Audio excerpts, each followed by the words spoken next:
मसूरी के शहीद स्थल परिसर में पटरी व्यापारियों का अनिश्चितकालीन धरना लगातार जारी है। अपनी विभिन्न मांगों को लेकर दिन रात आंदोलन कर रहे पटरी व्यापारी की हालत ठंड के चलते बिगड़ती जा रही है। इसी बीच धरना स्थल पर एक महिला पटरी व्यापारी की अचानक से तबीयत खराब हो गई, जिससे मौके पर अफरा तफरी मच गई। महिला को तत्काल 108 एम्बुलेंस सेवा के माध्यम से उपजिला चिकित्सालय मसूरी पहुंचाया गया, जहां उसका उपचार किया जा रहा है। पटरी व्यापारियों का कहना है कि कड़ाके की ठंड के बावजूद वे बीते कई दिनों से खुले आसमान के नीचे धरना दे रहे हैं। रात में तापमान गिरने के कारण कई आंदोलनकारियों की तबीयत प्रभावित हो रही है। महिला व्यापारी की तबीयत बिगड़ना इसी का प्रत्यक्ष उदाहरण है, लेकिन इसके बावजूद व्यापारी अपना आंदोलन समाप्त करने को तैयार नहीं। इधर मसूरी में विंटर लाइन कार्निवाल की शुरुआत को लेकर बुधवार को 23 साल बाद इंद्रमणि बारडोनी की जयंती के अवसर पर सांस्कृतिक कार्यक्रमों का आयोजन किया जा रहा था। एक और शहर में उत्सव और सांस्कृतिक रंग बिखरे हुए थे, तो वहीं दूसरी ओर शहीद स्थल पर पटरी व्यापारी अपनी आजीविका और अधिकारों को लेकर संघर्षरत दिखाई दिए। पटरी व्यापारियों ने आरोप लगाया कि सरकार और प्रशासन उनके साथ लगातार भेदभाव कर रही है। उन्होंने कहा कि कई बार अपनी समस्याओं को लेकर गुहार लगाने के बावजूद ना तो प्रशासनिक अधिकारी और ना ही कोई जनप्रतिनिधि उनसे मिलने धरना स्थल पर पहुंचा, जो कि बेहद दुर्भाग्यपूर्ण है। व्यापारियों ने स्पष्ट चेतावनी देते हुए कहा कि अंजाम चाहे जो भी हो, वे अपना प्रदर्शन जारी रखेंगे और अनिश्चितकालीन हड़ताल पर डटे रहेंगे।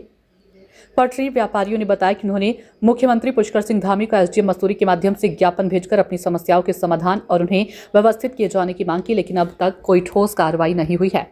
आंदोलनकारियों का कहना है कि जब तक उनकी मांगें पूरी नहीं होती तब तक वे पीछे हटने वाले नहीं है। महिला व्यापारी की तबीयत बिगड़ने की घटना ने प्रशासन की संवेदनशीलता पर भी सवाल खड़े कर दिए। अब देखना यह होगा कि प्रशासन और सरकार इस आंदोलन को लेकर क्या रुख अपनाती है। देखो जी, हमने पहले ही इसकी इतला कर दी थी इस प्रशासन को कि हम धरने में बैठे हैं।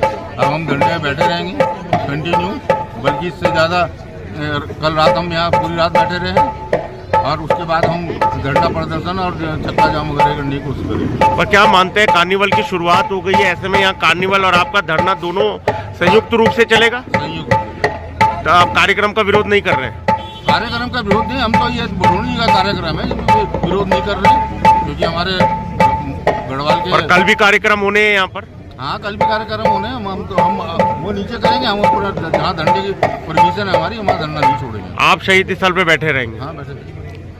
मसूरी में जैसा कि हम देख रहे हैं कि अब पर्यटन सीजन आपका सीजन हमारा स्टार्ट हो चुका है और यहाँ पर जो हमारी जितने पटरी व्यापारी हैं, इनके लिए बहुत ही मतलब दुख का क्षण यहाँ पर इन लोगों के लिए है। और जिस प्रकार से ये लोग आज इस टाइम पे इनका रोजगार जो चलना चाहिए था, दुगना दिन रात दुगनी चुगनी से उसको तरक्की होनी चाहिए थी रोजगार में, आज वो बेचारे धरने में उनको बैठना पड़ रहा है। बहुत ही बड़े दुख की बात है। और मैं समझता हूँ मसूरी का जो हमारा प्रशासन है, मसूरी नगर पालिका जो हमारी है, उनको इसमें संज्ञान नहीं ले रहे हैं, ये भी बड़े दुख की बात है। आज 4 दिन इन लोगों को यहाँ बैठे हो चुके हैं, कोई भी आपके सरकारी व्यक्ति यहाँ पर नहीं आया है। सरकार को इस तरफ ध्यान देना चाहिए। और इनका किसी भी तरह ये एक मसूरी की मैं समझता हूँ एक रीढ़ है।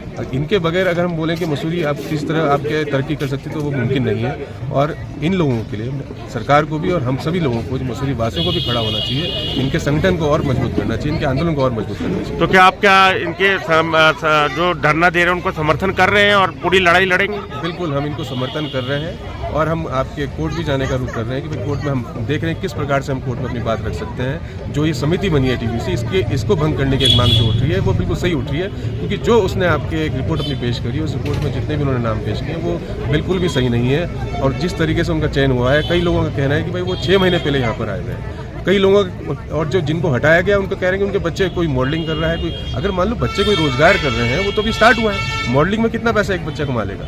और जिस हिसाब से 10,000 की जो उन्होंने एक वो रखी थी, वो भी आपके गलत है। और वो ये जो समिति है वो भंग करनी चाहिए और नई समिति की हम मांग करेंगे, उसमें नए क्राइटेरियाज होनी चाहिए। उसके हिसाब से सब आपके जितने पटरी व्यापारी हैं उन सबसे बात करके, जो यहाँ पर वरिष्ठ नागरिक हैं मसूरी के, उन सबसे एक संयुक्त